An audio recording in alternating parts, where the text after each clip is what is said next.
Hi, my name is Attorney Walter Rudolph Hnot III. I'm with Disability Resolution PA, an Orlando, Orange County-based Social Security disability law firm. Let's go ahead and begin. The topic that we're going to be covering is pretty simple and straightforward one. I kind of like it.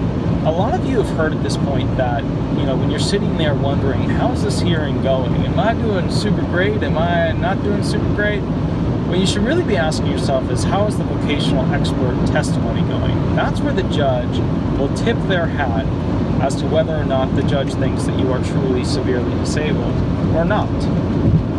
Let's go ahead and talk about that. So we've got a situation where the judge very likely will go ahead and show what the judge feels your inabilities are to the vocational expert, because it's the judge's job to talk to the vocational expert and give hypothetical questions or limitations to the vocational expert as to what you can or cannot do. How many, how detailed the instructions you can handle.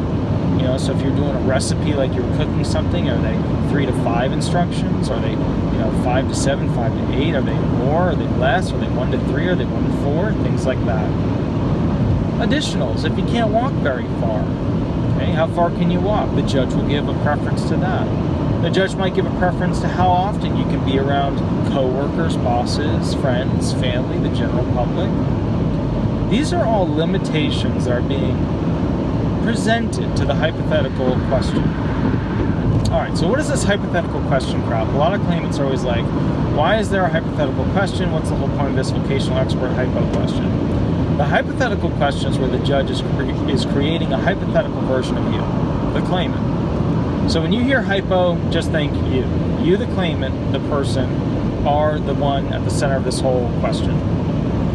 Hypothetical one. With the claimant's, education, work experience, yada yada, background, and they had this problem, this problem, this problem, this limitation, this limitation, this limitation. Would they be able to do their past relevant work? All right, so first thing I want you to focus on is the initial questions are always about the past relevant work. Unless you're over, 60 years old, because then they don't really care. Because then the fifth element, the 5-step sequential process, just kind of disappears. We don't care. If you're not sure what the 5 elements are of disability, go watch that video, 5-step sequential process. We always ask first about the past relevant work, because the past relevant work dictates whether or not you could go ahead and do those jobs that you've done within the past 15 years. Okay? If you can't do the jobs, nowadays due to your impairments, that you used to do within the past 15 years, then the next hypothetical that'll be asked will be usually about relevant, transferable, skilled work. Now, not all of you have worked skilled work. Some of you guys have worked SVP1 and SVP2 jobs. Some of you don't have SVP 3 to 9 jobs, okay? If you're not sure what SVPs are, go watch a video on specific vocational preparations, okay? All right, so let's talk about that. So let's say that you did have RTSW work, relevant, transferable, skilled work. That means we've now got to look and see if there are skills that your past relevant work had that are transferable into basically other types of jobs that which you could do. Now think of it this way. This is not a good definition, but in layman's terms, it's a good way to think about it. Think of it as a simpler version of the types of jobs you used to do. I used to tell people, if you were a doctor, think physician's assistant, nurse practitioner, advanced registered nurse practitioner, like steps down from what you used to do. But the truth is they could give you jobs at the same level that just require different physical and mental, things. But include those skills that you learned in your prior job. So just kind of think of jobs that are similar to what you used to do that might not be as physically taxing, that might not be as mentally taxing, and those are the types of jobs that'll usually pop up at that point. It's a lot more complicated than that, but for right now, we're going to stick with that. Next thing. All right, so we did past relevant work you did within the past 15 years. We did RTSW, relevant transferable skills work. Now, the next hypothetical that'll usually pop out is about your unskilled work. Unskilled jobs that exist in the national economy, okay? These are jobs that are SVP1, SVP2, you pick up the shovel, you pick up the broom, you pick up the mop. They're simple jobs like that. Very straightforward, very simple. Now, they take usually less than 30 days to learn how to do. They're not difficult for you to understand. They don't take many, steps to complete. Now, remember, a lot of you guys will be like, well, I used to be a welder, and I used to be a doctor, and I used to be this and that, and yada, yada, yada. That's fine, but the SSA still expects you to work. Put your ego aside. They still expect you to be able to travel to California, Alaska, Hawaii, Maine, Florida, Georgia, Nevada, Tennessee, wherever, to get that one job that pays $8 and something an hour. They want you to put your ego aside because they expect you to be able to do an unskilled job in the national economy if you can, therefore not allowing you to go onto disability benefits. That's why I call element 5 of the 5-step sequential process the cleaver element. And the reason why is element 4 is, can you do your past relevant work? Element 5 is, can you do RTSW/unskilled work? The big thing with that is, at element 5, there's potentially any job out there that you could do, right? There's a lot of simple jobs out there. There might be a ticket taker job. You stand at a podium, you receive the tickets, cool. There might be a job such as, for example, you put pricing stickers on items, right? Click, click, click, click, click, put them on the items. There's all the cans, they're 99 cents.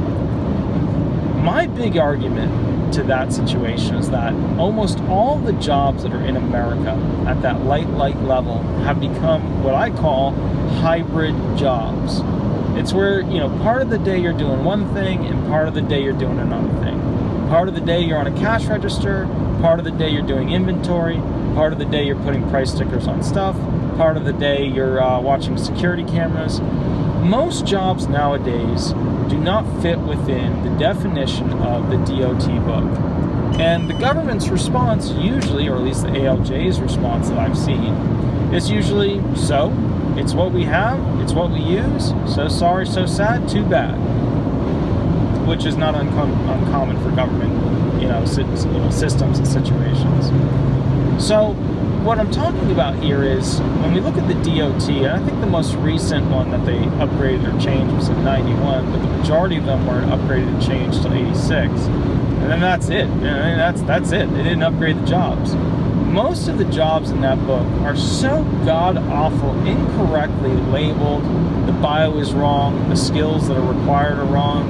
Most jobs, in fact, I would be hard-pressed to find more than 1%. Okay, so out of all the jobs that are in the DOT, I'd be hard-pressed to find a job that has not been affected by new technology. I mean, there's almost every job out there utilizes text messaging, utilizes POS systems, point-of-sale systems, put the card in, swipe the card, utilizes CMS systems, credit card management, client management systems, you've got a calendar, you've got a this, you got a that, you upload the documents, their client management systems. You'd be hard-pressed to find a job that doesn't require some sort of hybrid allowance to go ahead and assimilate additional functions, that which the DOT does not address, didn't even think of, the technology didn't even exist back then. For most of the jobs in the DOT, texting, cell phones, for the most part, in the current functional existence that we have today, didn't exist. Okay. So my big issue there that I like to attack when it comes to a lot of these jobs that are presented is, okay, what are these jobs actually now? You tell me, vocational expert, how have they changed? And what I'm looking to do is to either reduce the amount, the number of jobs that are available in the national economy, that which the claimant could take or do or be hired at, right? So let's say that there's 50,000 jobs available. I want to reduce to 25%. I want to reduce to 5,000% or 5,000 jobs. The other thing is I try to get the job just completely withdrawn. Because if I can do that, that's a very good thing to get us from usually 3 proffered jobs down to just 2. When there's only 2 jobs that have been offered there on the table, it helps me beat it at appeals council if I need to. Okay, let's talk about these hypothetical questions. All right, so Hypo 1, talked about it, past relevant work. Hypo 2, relevant transferable skilled work. Hypo 3, unskilled work. Now, as we talk about all these different things, remember, it doesn't follow exactly and perfectly that. It's based upon what the judge wants from the vocational expert. So there might be 2 questions about the, 2 hypotheticals. about the past relevant work, and 3 hypotheticals about the relevant transferable skilled work, and 2 hypotheticals, or 1 hypothetical about unskilled work, you usually know the judge is wrapping it up. So we're doing the bookends right now. You usually know the judge is wrapping it up with all this stuff. And the judge will say, okay, how many days would the claimant be allowed to miss if they were basically, working per month? And then the vocational expert will say 1 day per month is tolerable. Anything above that, they get fired, yada, yada, yada. Okay. Then, of course, you ask them, what if they're in some sort of probationary, period where they have to be checked out? Well, then it could be, less, it could be more. That's all, that's always based upon what the vocational expert is willing to provide for testimony. The next big question that you always hear at the very end of the wrap-up is, how much time off task? I hear everything from 9% to 10% to 11% would be basically work precluded, meaning you get fired and, you wouldn't have that job anymore. Okay, so we've covered up the wrap-up. The general structure. What is the attorney thinking throughout this? Or realistically, what you're really thinking is, how do I know if this went well? How do I know this didn't go well? All right, in the very beginning, the first hypothetical is usually not the one the attorney is listening to when it comes to knowing exactly where the hearing is going. The one the attorney is usually listening to is the third or the fourth hypothetical. The first hypothetical, the judge will put some preliminary basic limitations out there, things that you can't do, You can't walk this long, you can't sit this long, you can't be around these kinds of people all that much, etc. By the time we get to the third or fourth hypothetical, we're starting to see what the judge feels are real limitations, that which you, the claimant, cannot do in the national economy. And the reason for that is that we're now talking about a situation where the judge is starting to say, all right, I don't necessarily know if I want to apply this particular hypothetical where, I won't put this limitation in the very beginning hypothetical, but I'll put it in the third or fourth one as an option for me to consider as to whether or not to approve this person or deny them after I re-review the medical record, etc. Okay. So then we start to get to, well, what if the claimant can only frequently be around the general public? What if they can't climb ramps, ladders, or stairs? What if they're limited in their abilities when it comes to transportation? They can't get someplace to go to work. What if they can't lift their arm over their shoulder, at all? Their right arm, their dominant arm. Okay, and so, that's going to kill all your painting jobs, your cleaning jobs, etc. That's when we start to listen and really think, because that means from all the testimony you gave and the basically the points that the attorney has made, that's what the judges come down to. All right, on the spot, at the end of the hearing, the judge is thinking, what if he can't lift his arm over his shoulder? And it's his dominant arm, right? Well, then what? Then what do we do? In that case, it's a situation where basically we have to think to ourselves, okay, the judge is listening. The judge wants this person to potentially be found disabled. Okay, that's a good thing. That's a very good thing. But you've got to remember, there's other ways that this could go. The judge could give you a hypo 1, hypo 2, and then say, okay, I'm done. Counselor, any questions for the vocational expert? And then I would cross-examine the vocational expert. What I'm getting at here is that more hypothetical questions is usually a good thing, but not necessarily. It's usually a good thing because at the end of the day, the judge shows more interest in trying to outline what's really going on with what this person can't do vocationally. Now, a lot of you guys think this is all about medical, and medical is a huge part of this, but the medical is only used as a means to an end if you don't meet, equal, or exceed a listing. If you're not sure what a listing is, just go watch one of my other videos. So if you don't meet, equal, or exceed the severity of a listing, then the next two elements of this whole game are, okay, element 1, or it's actually element 4. Can you do your past relevant work? And then we have to think, wait a minute. If this person isn't severely disabled by meeting, equal, or exceeding the disability listings, then how else could they be found disabled, right? Because a lot of claimants are like, it's all about medical, it's all about medical. It's not. It's not all about medical. At that point, it's all about severe, residual, functional capacity limitations that prevent you from doing SGA work for vocational purposes. Okay, so SGA level, you can always look up what your year's SGA level is, just Google it. It's a number. It's how much you can potentially earn per month. Okay. Now, what you need to know is this. As we continue down this path of what the attorney is thinking, the attorney is listening. He's especially listening to the third and the fourth hypothetical questions. The attorney is trying to figure out, okay, what do I need to know here? What am I missing here? What is the judge trying to get at here? We start to think about all the diagnostic impressions that the claimant has. Okay, I know that the claimant has depression, anxiety, schizoaffective disorder, they've got some PTSD, and then our mind starts to think about physical. Okay, spinal stenosis, respiratory issues, we've got some cardiac issues. What is the judge trying to do when he tries to limit this actual situation? All right, what does my claimant have physically? I know what they've got mentally. They physically have this issue, that issue, this issue, that issue. And we try to line it up in our head and say, okay, the judge is trying to limit the vocational abilities of this claimant here and here and here, and that lines up with these disabilities. And the reason why we're doing that is the attorneys are preparing for the end game. What do we mean the end game? The end game is where the attorney will go ahead and review the evidence, or rather the testimony of what the vocational expert stated, and they will cross-examine the vocational expert off of the hypotheticals. And at that point, the attorney will start to bring up questions about the limitations and the jobs. Now, at first, we usually do not alter the hypothetical. We don't alter it. We let it stand as it is, and we start to ask questions about it based upon what it is.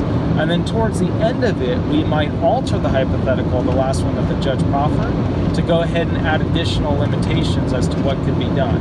And the reason for that is that we're trying to show how an individual would be unable to do additional things based upon things we want to add to it. So let's say that the judge said, they could do, 5 to 7, steps to go ahead and complete a task. And we say, well, what if they could only do 1 to 3? What if we want very simple tasks that are only 1 to 3 steps, stuff like that? At that point, we'll start to limit things based upon what we feel should have been properly asserted by the judge.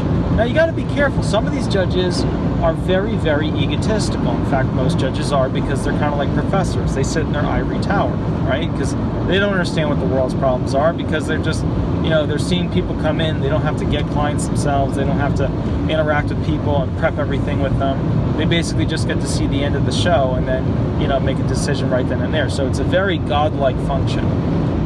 Except judges are kind of like professors, except judges will actually adjudicate over, adults for the most part, and children sometimes, whereas professors usually adjudicate over, for the most part, children, and then, of course, sometimes adults. All right, so let's talk about this real quick. Step 1 is attack the hypotheticals that were given and stay on the hypothetical. We want to go ahead and show how essentially those jobs that were presented are wrong for that hypothetical. If we can't do it in the hypothetical, we're going to need to go ahead and add details, add additional features to the hypothetical. And then at that point, we need to reduce the amount of the jobs that were proffered, like how many are available in the national economy. And then we need to go ahead and reduce and see if we can get one of the jobs chopped off. Okay? So during that whole situation, as you know, if the vocational expert will go ahead and proffer jobs that you can potentially do, usually in groups of 3. It is our job to try and get them to go ahead and reduce those jobs or eliminate them. All right. What's another thing that you need to think about while this is going on? Because remember, you're the claimant. You're sitting there. You're not talking. You're not supposed to talk. We're not talking to you. It's not about you directly at that point. It's about hypotheticals of who you are and what you could potentially do when it comes to the work environment. So while you're sitting there, listen to what's going on. A lot of the big box attorneys won't ask hypothetical questions at all. That's a problem, because you need to cross-examine the vocational expert. However, some of the big box and little box attorneys will not ask a hypothetical question because they'll know the judge and they'll know what the judge is looking for. Sometimes the judge will say specific wording that the attorney understands, like it's a gridding, or grid out, or, I don't think that they'd be able to do this kind of work. When they start throwing phrases like that out, your attorney understands that what that really means is they're probably going to approve it. So asking a bunch of questions thereafter is just going to throw the docket time off, like, how much time the judge has per claim to go ahead and process the claims. Just going to throw it off and make the judge late for the next claim. So at that point, your attorney might actually just not ask questions because the attorney knows where it's going. So these things are important. There's so much stuff going on, and I wish I could tell you it all, but everything's so case specific that it's really tough to really consider or figure out or whatever where it's coming from, or what would work or what wouldn't work. So my attempt here is not to get into the nitty-gritty detailed law of how light or sedentary work, not to get into the SVP level specific vocational preparations. It's to go through and kind of give you an understanding, a general overview of what the attorney is thinking about when this is all going on. The attorney might hate the judge may hate the attorney. So if it's one of those situations, the attorney might be thinking, well, let's just get out of here as quickly as possible so that the judge doesn't give us more shit. Or the attorney might be thinking, I'm going to screw with the judge. And he might spend 20 minutes just doing vocational expert testimony. I've had judges tell me, you have 15 minutes to do this, you have 10 minutes to do that, yada yada. I, for the most part, ignore that, unless I know that judge will de facto deny you if ... you, will de facto deny you if we don't hurry up. It's not fair. It's never been fair. It was a lot easier to get on 15 years ago. I mean, a heck of a lot easier. But it's not fair, and that's one of the scary things about this system, that you're sitting there going, oh my God, I've been waiting 3 years to go in front of this judge, right? And this judge is just being unfair and ridiculous, and oh my God, this is terrible. Look, I had a hearing over in Tampa last week where the judge didn't even want to hear it. Every question that came out of the claimant's, or every statement that came out of the claimant's mouth, the judge just shut her down. It was like watching a bad episode of, the senator committees trying to beat up these distinguished people. Every word that comes out of their mouth, they're jumping on them and beating them up, and it's not actual testimony. It's usually idiots that are on the Senate that shouldn't be there to begin with, trying to proffer testimony that's not even relevant. They're trying to get something out of their mouth that really they're just trying to lead them. Use leading questions. That's where you give the question, or you give the answer in the question. So example of leading question would be, do you feel that your severe depression is severe? I just said severe depression is severe. Yeah, that would be a leading question. All right, so you've got to remember there's all these things playing here. There's a relationship the attorney has to the judge. There's the relationship the attorney has to the client. The client might give horrible testimony, right? And you just gave a whole bunch of really terrible testimony, and the attorney doesn't want to go ahead and use a lot of that testimony. He's going to have to go ahead and send an additional brief to correct statements that you made. In that case, it's going to be tough for the attorney to turn it around with a vocational expert, because the judge is going to give a very skewed version of what hypothetical questions are going to be asked. So there's all these factors here, and I want you to understand that